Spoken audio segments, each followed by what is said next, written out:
Good afternoon. Thank you for having me. This is kind of exciting for me. Every week I like to go into LPB and see what's going on Friday evenings, and I always, this is kind of the place where people start. So I'm privileged to be here today. I'm here to talk about the Affordable Health Care Act and the impact that it has had on Louisiana. As Melinda said, I am director of a public health foundation in Lake Charles and Lafayette. And in early 2013, before the Affordable Health Care Act was about to roll out, we entered a consortium with the other 3 area health education centers in the state, and we call ourselves Navigators for a Healthy Louisiana. In 2013, and then 14, and then 15, and so forth, we have been awarded the statewide Navigator contract by the Centers for Medicaid and Medicare Services, where we would serve as, and we put navigators throughout the state to help serve as in-person assistants for people who are trying to determine eligibility and understand the new law, as well as understand the marketplace and what that meant for consumers. And so we were able to cover the entire state. We were expecting our new contract to begin on September 2nd of this year. We were to be funded just like we had been funded before. And then all of a sudden, at the last minute, the brakes came to a screeching halt. And so one of the things that came out of the administration this year was you saw that they were going to cut outreach and advertising for 2018 by $100 million.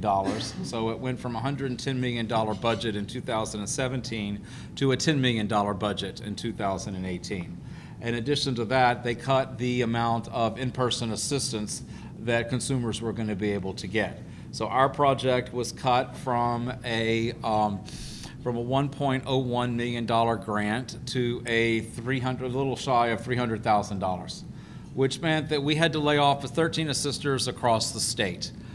Based on the award that we've got, it left us with one person to help in the community of Lake Charles, one person in Lafayette, one person in Alexandria, one person in Lafayette, and one person in Baton Rouge.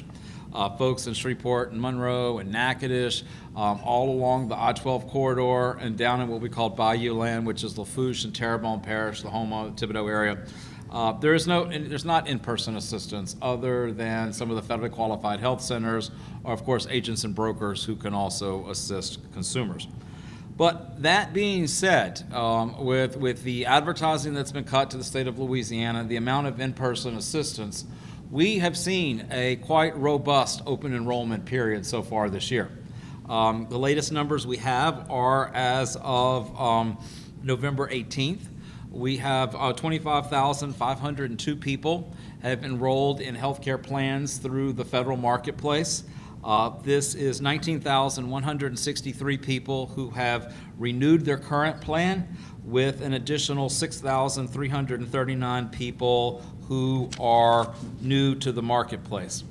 I want to remind you, and this is a conversation we were having just a few minutes ago, the federal marketplace is a safety net for people to have health insurance who do not have access to it in otherwise places. The majority, I would imagine each of us probably in this room, have access to our health insurance through our employers. And that's where most of the people in the state of Louisiana get it. The federal marketplace was designed to create a platform for people who don't have access to that. These are employees who probably work for an organization with 50 or less employees. They're not required to cover, mandated to cover insurance, so they would need to get their health insurance there. There's a number of people who have left major business to create, small entrepreneurs to create small business shops, glass blowing, collectible stores. These folks are starting off on their own businesses and don't have access to health insurance for a health insurer employer. These are the kind of folks that go to the marketplace. Over the last year, we've seen several things that have happened to the marketplace under the administration to try and stabilize them a little bit more. The biggest thing I think that concerns consumers the most is that open enrollment was cut down to 6 weeks. So traditionally, open enrollment has been ending at the end of January, but this year open enrollment ends November 15th. So it's only a 6-week period in order to have people in place. But for those that enroll they will have insurance in place by January 1st. And the purpose of that was to try and bring it more in alliance with the Medicare open enrollment process. Also, one of the other things that were done, one of the marketplace stabilization, is that for consumers who still, I don't know that this has happened a lot. We certainly have not heard any stories of this happening. The insurance companies say this happens a lot, but people get towards the end of the year, okay? They get towards October and November and they say, all right, I'm healthy. Okay, I'm not going to pay my last month anymore because I'm going to take a gamble that nothing is going to happen to me before the end of the year.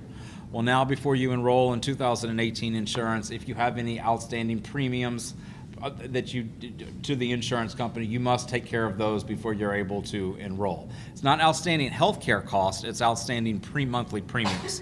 So that was a big part of that. Louisiana in the marketplace has 2 insurers this year, okay, which we've been down from 5 to 4 to 3 and now 2. That's Blue Cross Blue Shield of Louisiana, which most of us know the Blues. I mean, they are the ones that cover a majority of the people in Louisiana. And then there's also Vantage Healthcare. Vantage Healthcare was started 21 years ago by a group of physicians in Monroe. And so they decided to go ahead and start their own insurance company that they felt would be more friendly towards physicians than others. And so this has grown. As a matter of fact, I was talking with someone from Vantage last year that told me, that since the open enrollment, they have enrolled as many folks in open enrollment as it took them 19 years to enroll. So, they're hanging on there strongly, and they provide good services to the folks of Louisiana as well as Blue Cross Blue Shield. One of the things that makes Vantage a little different is they also have healthcare clinics. So if you live in northeast Louisiana, you also have the availability to their Infinity clinics at Vantage, which will also give you deeper discounts on your insurance out-of-pocket cost. One of the things that we see this year, that we see a lot, is I want to talk a little bit about healthcare insurance premiums, and those are for the folks in the marketplace. Out of the folks in the Louisiana marketplace, and last year we looked at around 140,000 people, okay, 88% receive some type of assistance to make those monthly premiums. It's only 12 people that are above 400% of the federal poverty level that do not receive any assistance to be able to pay for that. In 2016, on July 1st, 2016, we expanded Medicaid. And so that meant the parameters for the federal marketplace went from folks between 100 and 400% of the poverty level to 138 and 400% of the poverty level. Those folks were about 60 to 70,000 between 100 and 138% of the federal poverty level. Those all moved over to Medicaid expansion, and those folks are enrolled in one of the 5 managed care plans through Medicaid. So this brought our numbers from 214,000 in 2015 to about 140,000 in 2016. Okay, that's where we saw that big drop. And again, like I said, 88% of those receive advanced premium tax credits. One of the big things that's impacted this year's premiums are the cost savings reductions. And a lot of times I think the media and the press and just people talking about it have used the word subsidy to talk about the cost savings reductions. And that makes it really confusing for consumers, because when we talk about subsidy, what we're really talking about is the advanced premium tax credit. That amount that a consumer will receive each month to help pay their monthly premium. And that is based on the amount of money that you make. The closer you are to the 138% of the federal poverty level, or 1.38% of the federal poverty level, the closer you are, the more subsidy you get. As you make more money, up to 400% of the federal poverty level, that subsidy decreases because you have more take-home pay, and you should be able to pay more towards your insurance. Those are what we call the subsidies, okay? The cost savings reductions were a little bit different. Those are something that is afforded to folks between 138% of the federal poverty level and 250% of the poverty level. And what those are additional assistance besides the monthly premium assistance to help pay out-of-pocket costs. These cover co-pays, co-insurance, other things that might come out of a consumer's pocket. And if you think about it, if you're only between 1.38 and 2.5 times the federal poverty level, these are things that you normally would not be able to pay for. And these are the things that you saw the administration cease last month. Since the beginning of 2017, whether or not the administration would reimburse the insurance companies on these cost savings reductions is something that has been in the air, and the administration has decided on a month-by-month basis of whether or not they would do that. A lot of times people like to call these insurance bailouts, but they're not insurance bailouts because these are just pass-throughs. I mean, in other words, if you're the consumer and you go to the doctor and the insurance company is paying your copay, let's say it's $40 for the plan that you're on, that is the insurance company is paying that $40, and they expect they were going to get reimbursed by the federal government for that $40 for that consumer. It was just passed through the insurance company. It's certainly not a bailout.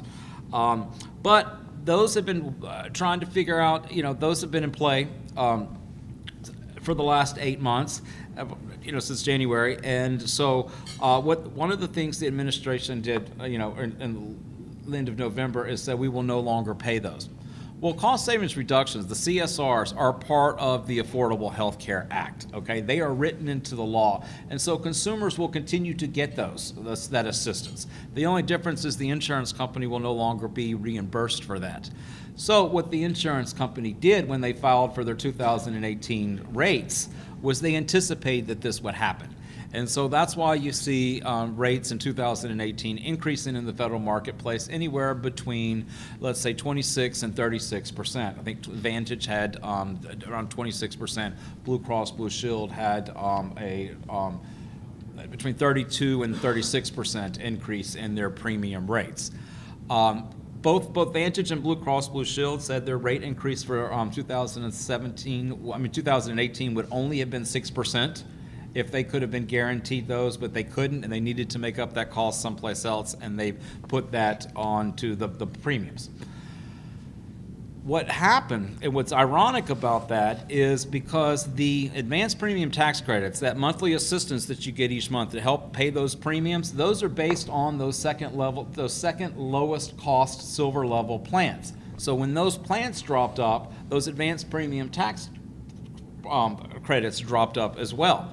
So what happens is what's costing the government billions of dollars more, okay, it's not saving money, it's actually costing money, but what we see here in Louisiana is the consumer is winning. Because that even though the premiums went up by 26 to 36%, their advanced premium tax credit grew up even higher. And so I think one of the things that we see such a robust enrollment so far this year is because people are able to get better plans than they had in 2017 and pay less. Many paying 0% monthly premiums because that subsidy to help pay that went up because it planned. So it kind of for the stabilization kind of backfired on them. But who wins in Louisiana? The consumers end up winning. Now, that's the consumers who fall in the 88% percentile for receiving advanced premium tax credits. Those other 12% in Louisiana who are above 400% of the federal poverty level, what they saw was they're seeing their premiums jump by sometimes 36% without getting any assistance in paying for that. And these are the folks that are having a really hard time with this health insurance. I think our message today is that open enrollment is going to run out December 15th. We've only got about 4 more weeks left before the end of open enrollment. What we're seeing in 2018 is that people are finding plans that are better than 2017 and a lot less expensive, okay? So the prices have gone down for 88% of the folks who receive some type of subsidy to help pay for them. So that's our message. Tell us, what about the other 12%? That's tough for them. What we've seen is between a 26 and a 36% increase in premiums for them. So it's a tough call. If part of this comes from the administration not reimbursing the insurance companies for those cost savings reductions. Those have been passed on to consumers. For the consumers that receive a subsidy, the subsidy was higher than that, so it gave them more purchasing power. But for those folks that are above 400% of the poverty level, or that 12%, there's some expensive plans out there. If people have questions like more information, what should they do? Sure. I mean, there's several places to call. You can always contact your navigators. Okay, 1-800-435-AHEC will be able to help you. Or there's agents and brokers in your community that you could reach out to as well.